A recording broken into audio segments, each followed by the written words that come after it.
Bisikletler, kanallar ve yağmurun şehri olan Amsterdam'dan merhabalar. Bu videoda Amsterdam'ın en güzel yerlerini gezeceğiz, müzelere gideceğiz, yerel lezzetleri tadımlayacağız. Şimdi tura ilk olarak arkamda gördüğünüz Spinoza heykelinin olduğu yerden başlıyoruz. Spinoza, Amsterdam doğumlu, separat bir ailenin çocuğu. Ancak dine aykırı gelen fikirleri nedeniyle 23 yaşındayken dinden çıkarılıyor. O da o saatten sonra artık Amsterdam'da daha fazla yaşayamıyor. Bu şehir böyle aslında birçok sanatçının, felsefecinin kesişim noktası da olmuş yıllar içinde. Şimdi yavaş yavaş gezimize başlayalım. Amsterdam, Hollanda'nın başkenti ancak hükümet binaları burada yer almıyor. Ayrıca kraliyet ailesi de burada yaşamıyor. Hükümet binaları ve kraliyet ailesi Lahey'de. Şehrin işlek noktalarından birine geldik. Arkamda gördüğünüz ev Rembrandt'ın evi müzesi. Bu evde Rembrandt 1639-1658 yılları arasında yaşamış. Ancak ekonomik durum kötüye gidiyor ve iflas edince evdeki tüm eşyaları hacsediliyor. Ve bu haciz sırasında bir envanter tutuluyor. Bugün o envanter sayesinde müze Rembrandt'ın o dönem yaşadığı haliyle tekrar düzenlenebiliyor.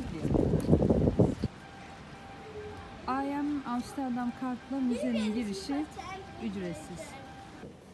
Girişte verilen audio guide'lar ücretsiz. Türkçe seçeneği de var. Evin 10 farklı bölümünün hikayesini anlatıyor bu guide. İlk olarak mutfak kısmından başladık. Düşünebiliyor musunuz 1600'lü yıllarda evin içinde direkt pompayla su getirilebiliyormuş evin içine ve mutfakta doğrudan şu musluktan su akıyormuş.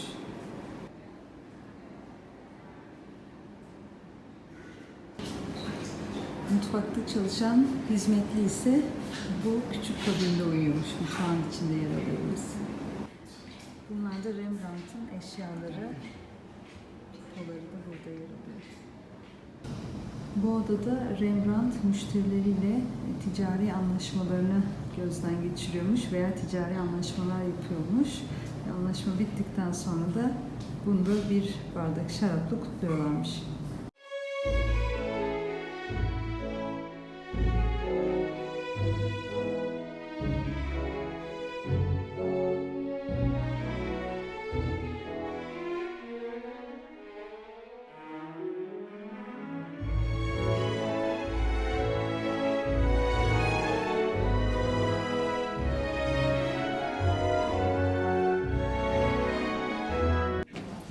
Müzede Rembrandt'ın gravürleri de yer alıyor ancak bunların orijinal olanları böyle koruyucu kılıflar altında saklanıyor. Rembrandt'ın oturma odasına bakıyoruz. Şu karşıda gördüğümüz kadın portresi eşi Saskia'ya ait. Eşini çok güzel, soylu bir kadın olarak resmetmiş Rembrandt. Rembrandt'ın stüdyosunda 1600 yıllarda boyanın nasıl yapıldığı da anlatılıyor. Bunun için keten tohumu ve kil gerekiyor. Daha sonra yağ ve kil bu öğütücü taş üstünde doğru kıvam alana kadar karıştırılıyor.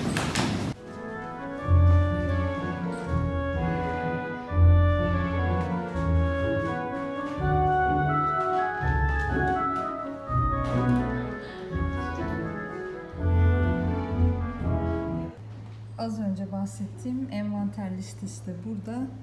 Bu defter sayesinde bugün bu müzeyi gezebiliyoruz.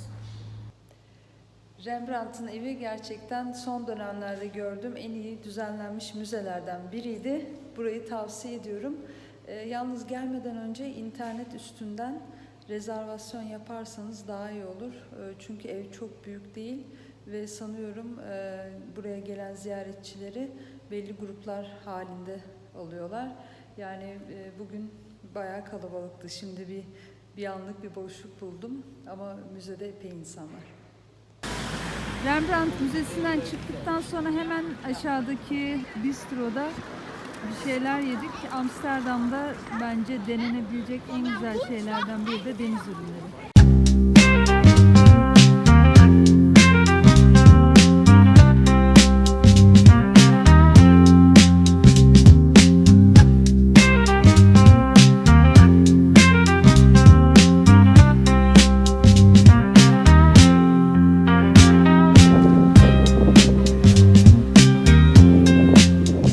Amsterdam'a gelip de alınabilecek bana göre en güzel hediyeliklerden biri Gouda peyniri. Ben bu markayı daha önce Almanya'daki süpermarketlerde de görmüştüm.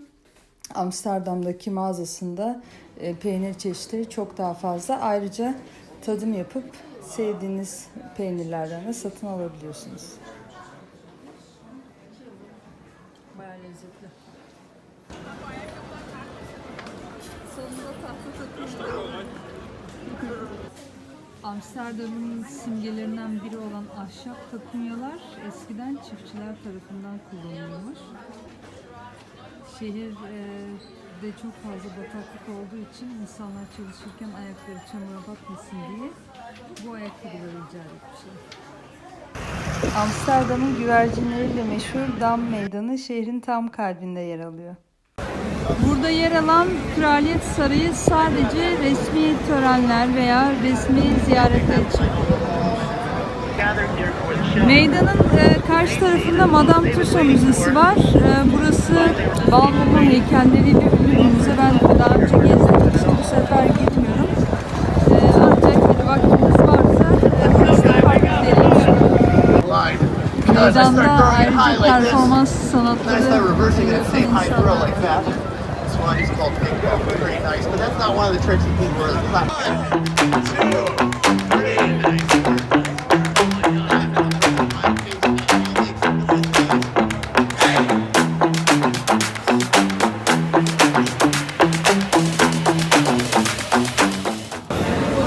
Amsterdam'da ilginç bir şekilde sembol haline gelmiş şeylerden bir tanesi de bu plastik ördekler.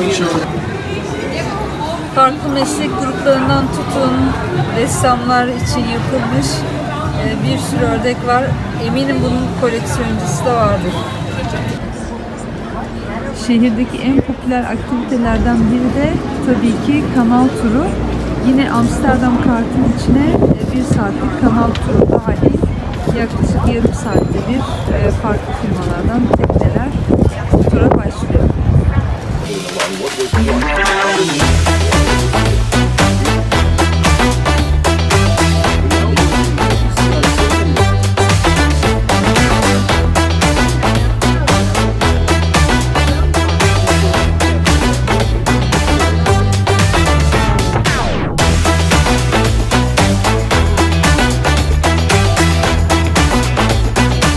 Bir saat süren tekne turunun sonunda bir pankek yiyip sokaklarda gezmeye devam ediyoruz ve bu akşamı böyle bitiriyoruz. Şehirde ikinci güne geçiyoruz. Bugünkü planımız Rijksmuseum'u gezmek. Ondan sonra da bisikletle 3 saatlik bir şehir turu yapacağız. Devamlı da bakarız. Şehirde gerçekten görülecek çok fazla yer var. Konaklama opsiyonu ise Amsterdam'da merkezde kalabilirsiniz veya havalimanına yakın yerlerde birçok otel var. Ancak havalimanına yakın kalıyorsanız şehre ulaşımı da fiyata bir dahil etmeniz lazım. Çünkü Amsterdam kartla verilen toplu taşıma, yani ücretsiz toplu taşıma biletleri şehrin dış bölgesini kapsamıyor. Şimdi bir kahvaltı edelim. Ondan sonra Hollanda'nın en büyük müzelerinden birini gezeceğiz.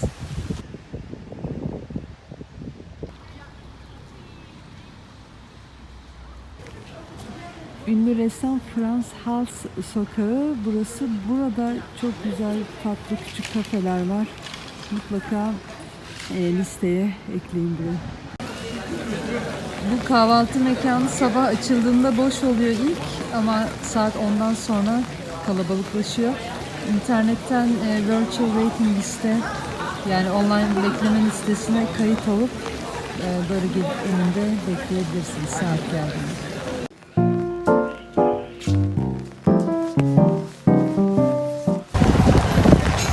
Müze turumuz birazdan başlayacak. Bu müze içinde biletleri internetten online rezerve edebilirsiniz. Bu müzede Rijksmuseum'da 1 milyona yakın eser varmış arşivlerde. Yalnızca bunun 8.000 tanesi kalıcı sergilerle gösteriliyor. Önden bilet alsanız da bu şekilde bir giriş sırası var. Ancak hızlı ilerliyor. Sanırım 15 dakikaya müzeye girmiş oluyor.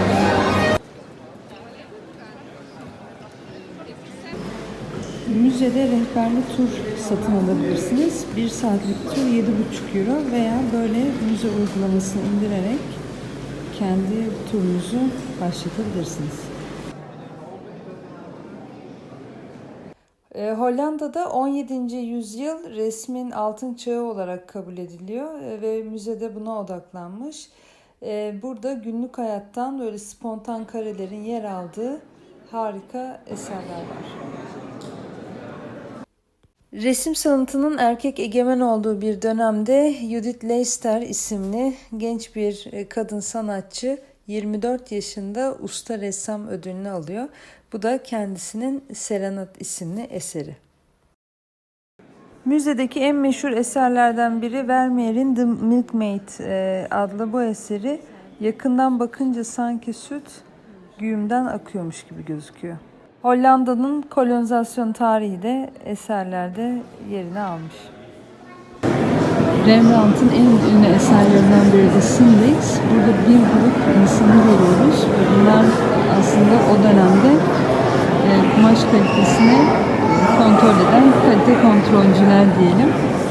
Ve resimde öyle bir etki var ki sanki biz odaya girdiğimizde orada çalışanlar dönüp bize bakıyormuş gibi görünüyor. Rembrandt'ın eserleri arasında kendi hayal ederek çizdiği portreler de var. Bunlardan biri de doğulu bir adamın kıyafeti. Bu tip eserlere Turkish Tourneys adı veriliyormuş.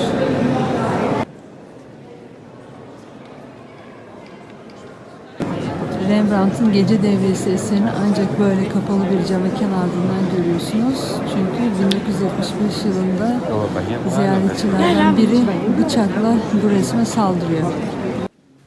Hollanda'nın en eski ve en büyük sanat tarihi kütüphanesi bu müzenin içinde yer alıyor.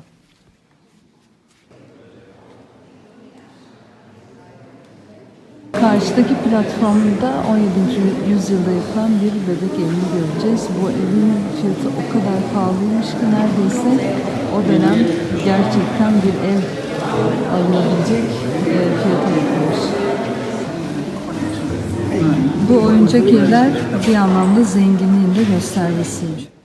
17. yüzyılda Çin'den böyle eserleri getirmek yerine Hollandalı sanatçılar bu Çinilerin imitasyonunu yapmaya başlamışlar ve burada sergilenen eserlerde onların elinden çıkan vazolar ve çeşitli objeler. Galerinin bir alt katına indiğimizde burada Van Gogh ve Monet gibi dışa vurumcu sanatçıların eserleri yer alıyor. Van Gogh Müzesi'ne de yarın ayrıca gideceğiz.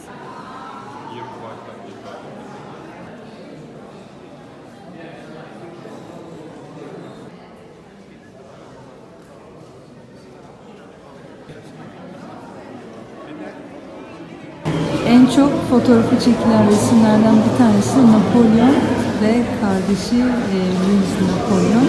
Napolyon Hollanda topraklarını fethettikten sonra kardeşini buraya kral olarak atamış. Müzedeki turumuz bitti. Bu hızlı turla bile yaklaşık 2-2,5 saat kadar sürüyor. Burayı ziyaret ederseniz bu detay da aklınızda olsun. Elmalı pay Hollanda'da da meşhurmuş. Bisiklet turuna gitmeden bir küçük kahve molası veriyoruz. Ve turumuz başlıyor. Şimdi Amsterdam'ın çevresinde böyle daire şeklinde bir tur atıp tren garının oraya tekrar geri döneceğiz. Bisiklet turu epey yorucu geçiyor. Bir kere daha düşündüm bence böyle bir tur almadan.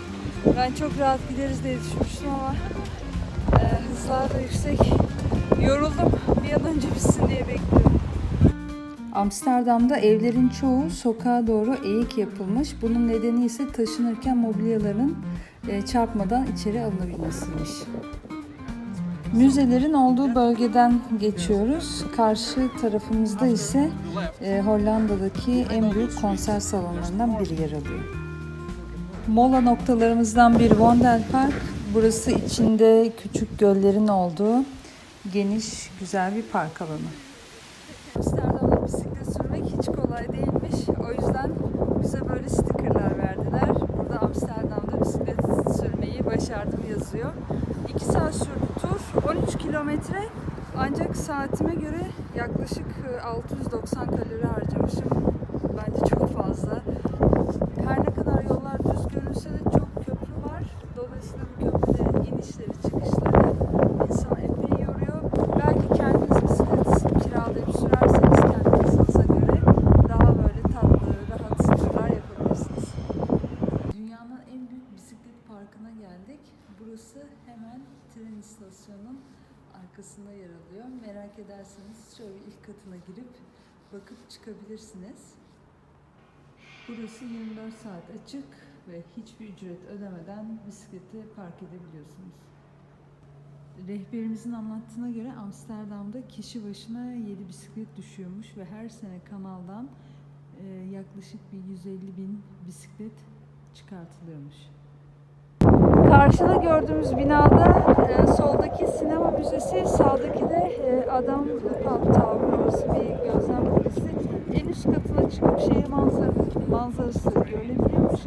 Ayrıca videoda çok belli olmuyordur ama en üst katında salıncaklar var. Yani boşluğa sallanmak istiyorsanız bunu da deneyebilirsiniz.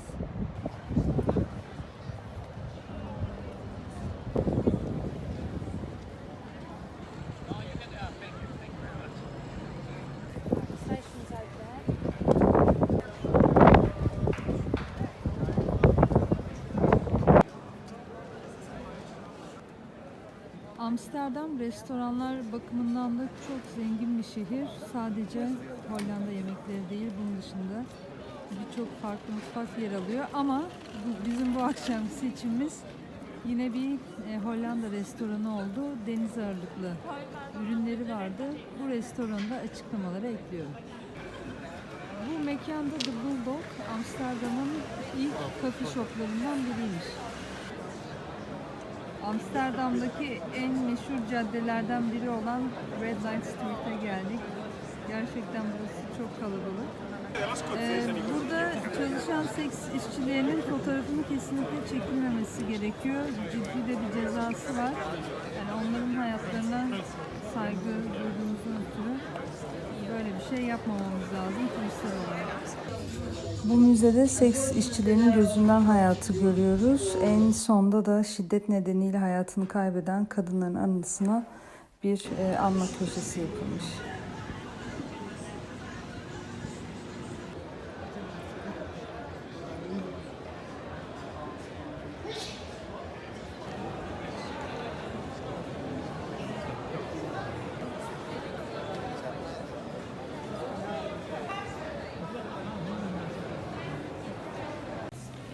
Üçüncü ve son güne başladık. Kahvaltımızı yine pankeklerle yaptıktan sonra şimdi Van Gogh Müzesi'ne gidiyoruz. Yine önceden mutlaka bilet alınması gereken müzelerden biri.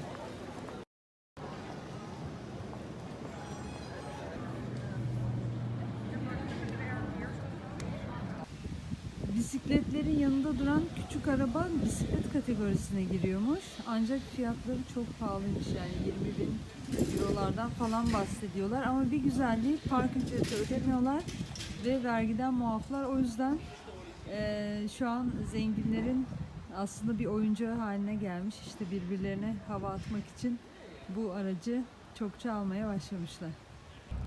Van Gogh Müzesi artık Ay Amsterdam karta dahil değil. O nedenle bileti ayrıca satın almak gerekiyor.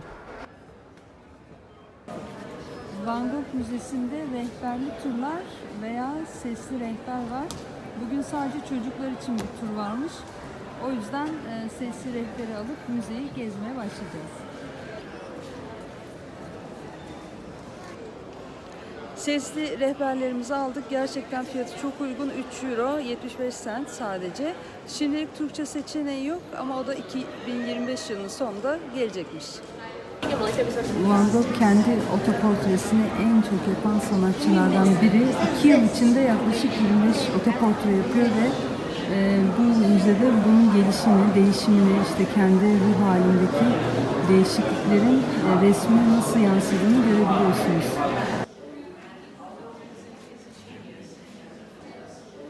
1800'lü yılların sonunda kanvas hala çok pahalı olduğu için ressamlar aynı kanvası önlü arkalı olarak kullanıyorlarmış.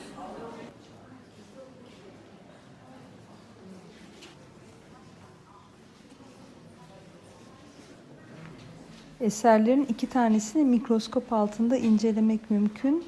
Böylece Van Gogh'un fırça darbelerinin detayına kadar görebiliyorsunuz.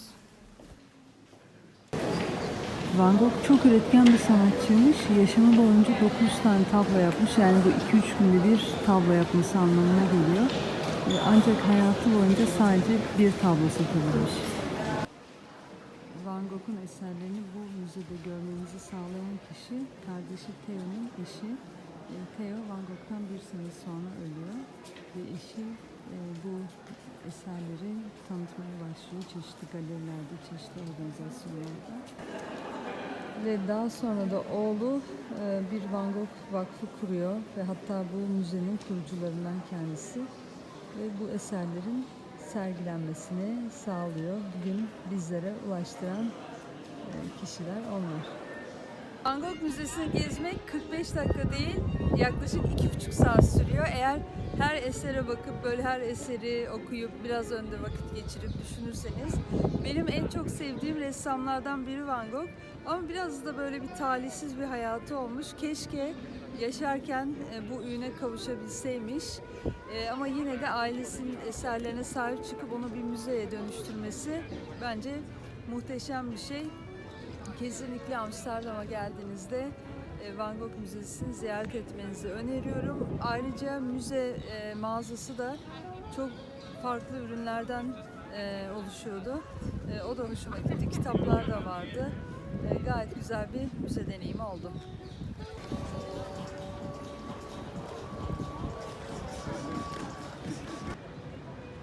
Tam gider ayak güneş çıktı. İşte müze bölgesi burası. Ve hava güzel olunca insanlar çimlere yayılıyor. Amsterdam'daki gezimizin sonuna geldik. Şimdi Almanya'ya geri döneceğiz. Bu seyahatte Heineken Experience'e gitmedik. O da dünyanın ikinci en büyük bira üreticisi olan Heineken'in fabrikasını gezebiliyorsunuz. Hatta çok güzel de bir deneyim yaşatıyorlar. Ben daha önce gitmiştim. Bu sefer ona es geçtik. Çok güzel bir şehir Amsterdam. Çok canlı, çok hareketli. Her yerde kafeler, restoranlar, insanlar bana çok mutlu göründü bu şehirde. Bilmiyorum gerçekten nasıllardır ama güzel bir hayat var Amsterdam'da. Videoyu beğendiyseniz beğen butonuna basmayı unutmayın. Yorumlarınızı bekliyorum. Amsterdam'ı nasıl buldunuz? Bir sonraki videoda görüşmek üzere.